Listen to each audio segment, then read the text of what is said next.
সবাই? আশা করছি সবাই ভালো আছো। তো আজকে ভীষণ স্পেশাল একটা দিন, 27শে জুন। তো আজকে রথযাত্রা। তো আমাদের এখানে রথে মেলা বসবে, প্লাস রথ সাজানো হবে। আজ ভীষণ একটা সুন্দর দিন, সন্ধ্যাবেলায় আমরা সবাই মেলায় যাব। তো চলো দেখতে থাকো আজ আমি কি কি করি না করি সবটাই তোমাদের সাথে শেয়ার করবো, দেখতে থাকো ব্লগটা। ফাইনালি রেডি হয়ে গেছি, ফুল রেডি। তো এখন আমরা যাব মেলায়। তো কে কে যাচ্ছি চলো দেখতে থাকো, ব্লগটা দেখলেই তোমরা বুঝে যাবে। তো এখন আমরা যাচ্ছি রথের মেলায়। গাইজ রেডি হয়ে গেছি, এখন আমরা এই যে এরকম বাহনে চেপে যাব। তো মা তালা দিচ্ছে, একবার ঘুরে এসছে, পাপড় ভেজে এসছে, আবার আমাদের সাথে যাবে জিলাপি ভাজতে। তারপর আমরা ফাইনালি মেলায় ঢুকে মেলাতে আমরা গিয়ে চলে গেলাম সোজা কলা কিনতে। এখানে 3 পিস 20 টাকা বলছিল, তো কলাগুলো বেশ ভালোই ছিল। আর রাতের দিনে কলা না ছুড়লে হয় গাইস।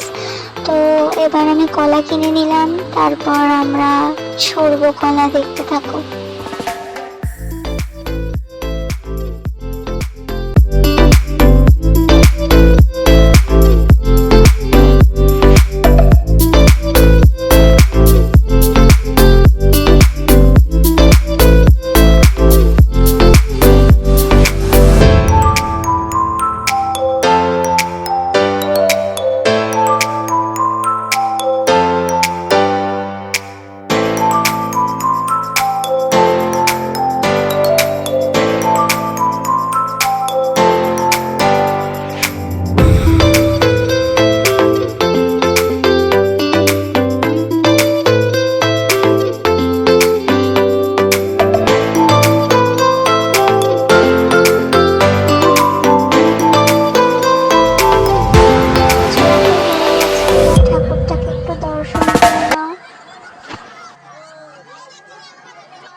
সত্যি কথা বলতে স্পাইসি কিছু খেতেই মন চাইছিল না। তো হঠাৎ করে মনগেনিসে এসে আমাদের মনে হলো আমরা একটা করে পেস্ট্রি খাই, তো সেটাই আমরা খাচ্ছিলাম।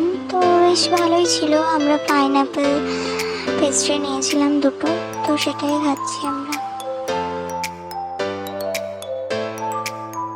মেলা ঘুরে আমরা চলে এসেছি, প্রচন্ড রকমের ভিড় হয়েছিল।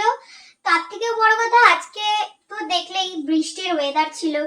তো মেলার মধ্যে এতই কাদা ছিল, আমরা ঠিকভাবে মেলার ভেতরে গিয়ে কোনো দোকানপাটে ঘুরতেই পারিনি। কিন্তু খুব কষ্টে মা আমার জন্য এই একটা সুন্দর টেডি এইটা কিনে এনেছে, আর একটাও এনেছে, সেটা হচ্ছে এই একটা পেঙ্গুইন এনে দিয়েছে। তো এই দুটোই এনে দিয়েছে আমার জন্য। তো আর বেশি কিছু কিনতে পারিনি, পুতুল দুটোই কিনেছি। আর ব্যাস এখানেই এন্ড করছি ব্লগটা। ভালো লাগলে লাইক, কমেন্ট, শেয়ার আর সাবস্ক্রাইব করে দিও আমার চ্যানেলটা। তো দেখা হচ্ছে নেক্সট ব্লগে।